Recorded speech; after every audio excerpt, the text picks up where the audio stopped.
Hello everyone and welcome to my commentary video for my latest motorsport exploit in the Ford Focus Cup at Donington Park.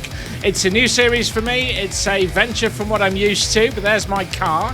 2-litre diesel with about 180 brake horsepower. Now the premise of the Focus Cup is that no drivers own their own cars. You pay your entry fee and you're given a car on the day. Today I was given the British Army car, number 96, my typical racing number. And it's a 2-litre diesel with about 180 brake horsepower, and it is so different from anything I've ever driven before. It took a lot of practice on Friday to try and get up to speed, but unfortunately Friday didn't really go too much to plan. Even though we had 4 25-minute sessions, I think we probably got a maximum of about 20 laps because I think there were 9 red flags over the course of the 4 sessions. Now watch this.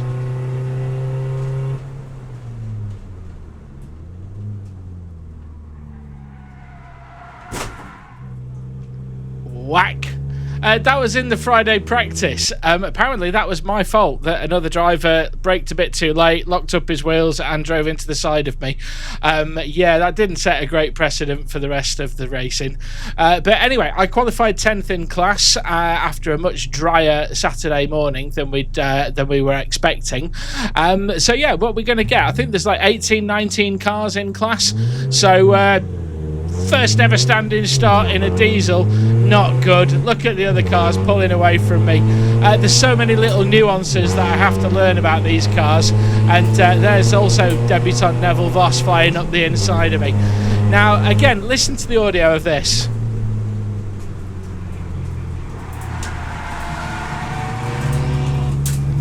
Could you hear that screeching? I certainly could. I didn't get a good start, but I stayed left at Redgate, and just as I was about to turn in, I wanted to check over my shoulder and I heard that screeching, and I thought if I turn in now, I'm going to be in big trouble. Somebody's going to hit me. It's that age-old thing, isn't it? People just forget that they've got really cold tyres on the first corner of a race. So I had to get well out of the throttle. It compromised me like crazy, and I lost a heck of a lot of places. I think I'm second or third to last at this point. So best start making some moves, huh? In front of me is Abby Walton, and went up the inside of her at McLean's.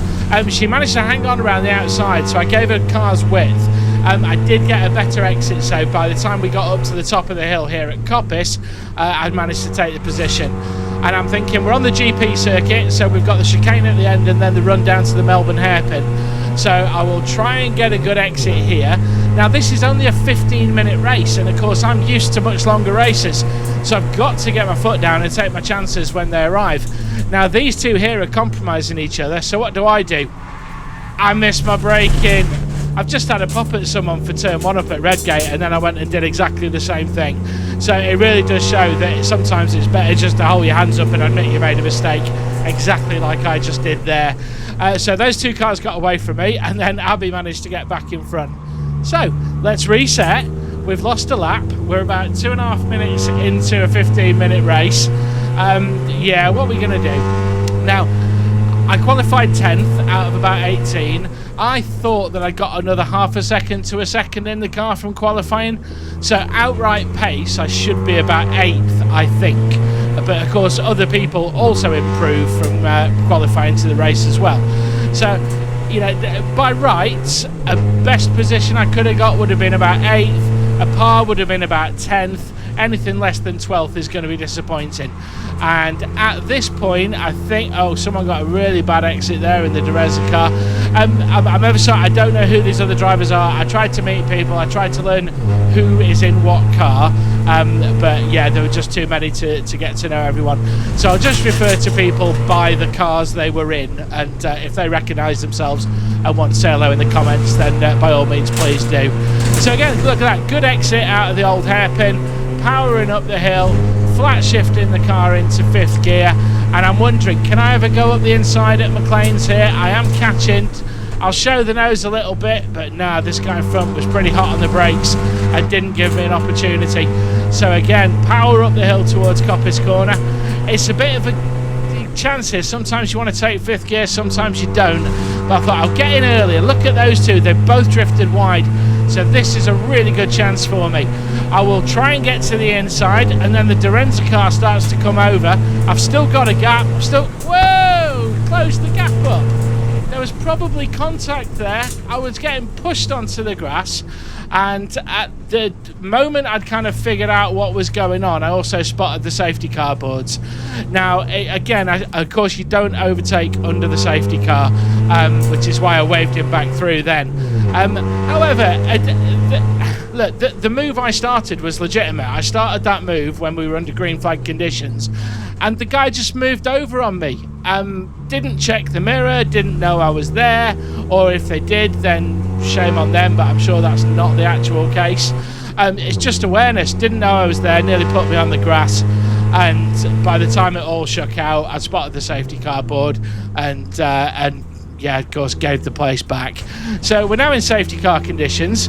It's a short race. It's only 15 minutes, if I haven't mentioned that before.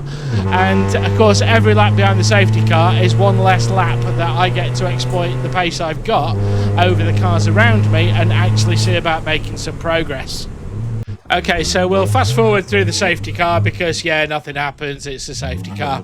I will say, though, credit to the marshals and the recovery services at Donington. I was expecting this to be a 2, possibly 3-lap clean-up, and in a 15-minute race, that's not very good.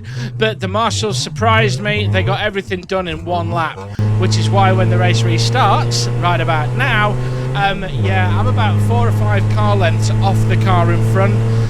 Entirely my mistake. Was I not aware? Was I not checking? The car, they're kind of obscured by the rear view mirror. You can't see them too well, I'm afraid. But yeah, they have got the jump on me. So I'm now in a really strange headspace. I'm not having a good race. This has all gone horribly wrong. And yeah, what do I do? I want to learn the car. I want to learn not learn the track. I know Donington like the back of my hand, but I want to learn the car at this track. Essentially in preparation for race 2 later on. But again, in the back of my mind, I'm thinking race 2 later on, we're expecting it to be really, really wet. So, you know what? I'm now in track day mode. I'm on a track day. I'm just going to hammer the laps. I'm going to do as good as I can. I will chase my delta on the lap timer lap by lap. And if I get cars in front of me, I'll try and overtake them. Or I would have done. Engine's just died. Yeah, bad to worse. I say the engine died, like you can hear the engine running. I seem to hit the curb at Coppice on the inside, and it's just killed everything. You know, the lights went on the dash, the rev needle dropped, and it was, you know, I was in gear, so it was still rolling along and revving. But yeah, no throttle response, no nothing. You can see me playing with the electrics right now. I'm staying off the racing line trying to figure this out, and I managed to get the thing fired up again, and oh god, what do I do? I'm now half a lap behind. Yeah, I'm thinking things aren't great, and we've got race 2 coming up later on. So just get back to the pits nice and steady, don't over rev it, don't put it under any stress, and get back to the pits and see what the guys say. So that's exactly what I did. Let's fast forward to that bit, shall we?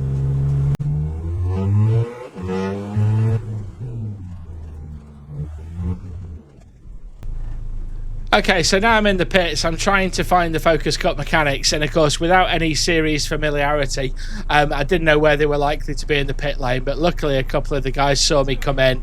No idea what happened. Coming out of Coppice, all the engine light came on, all the needles went dead, like total kill. Is it back on now? Yeah, it's back on now, but I've got no power. I've just had to limp back from the back straight.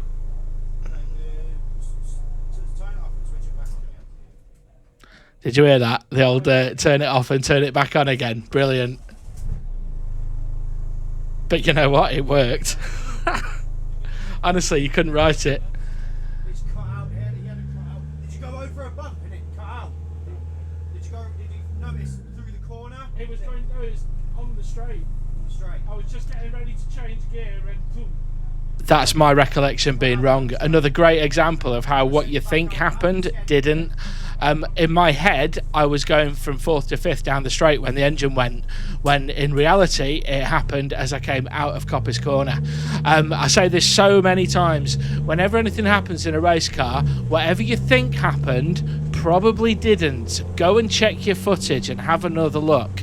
In the same way that the guy made the testing accident my fault on Friday, I think and I hope if he looks at his footage he will maybe realise that he shouldn't have pinned that one on me, but who knows. It's a good example though. So I'm now about a lap behind. The ST cars, the faster cars in the class, have just gone through a lap ahead of me.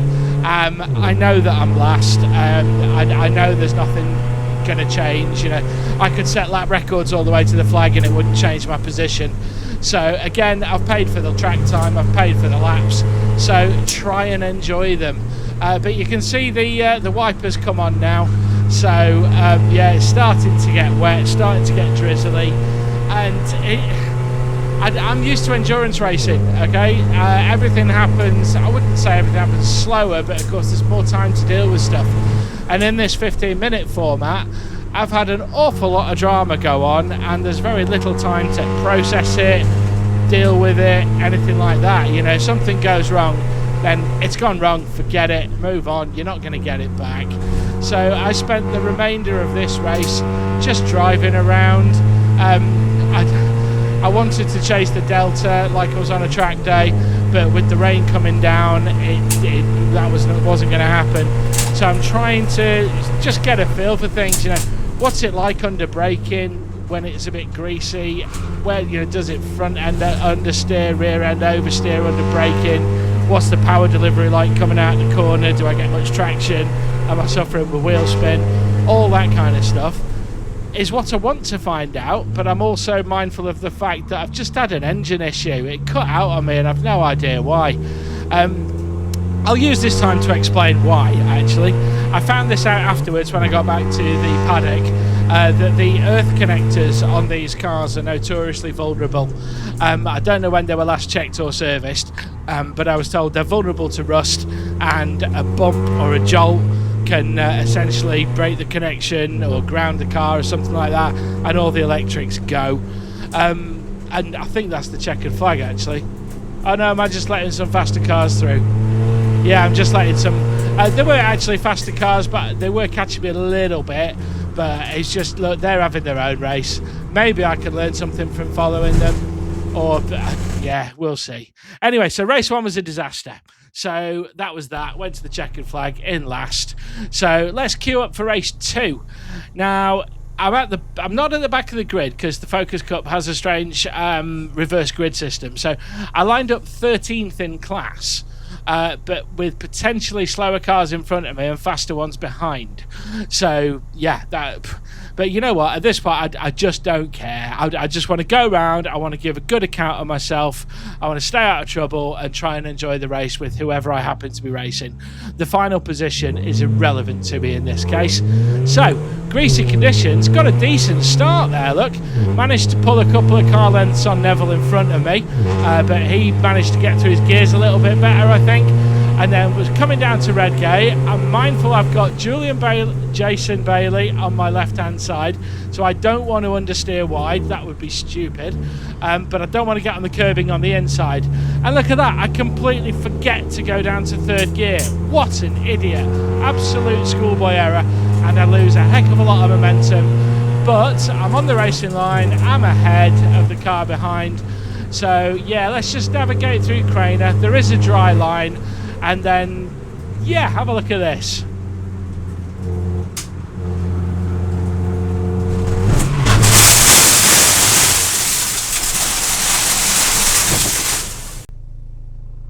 Yeah, that wasn't much fun. Slow-mo replay.